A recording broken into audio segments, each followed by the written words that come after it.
bato eda tahay afku hadalka diib adduunkoo dhan taa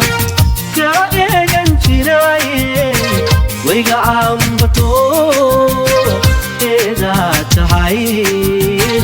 afku hadalka diib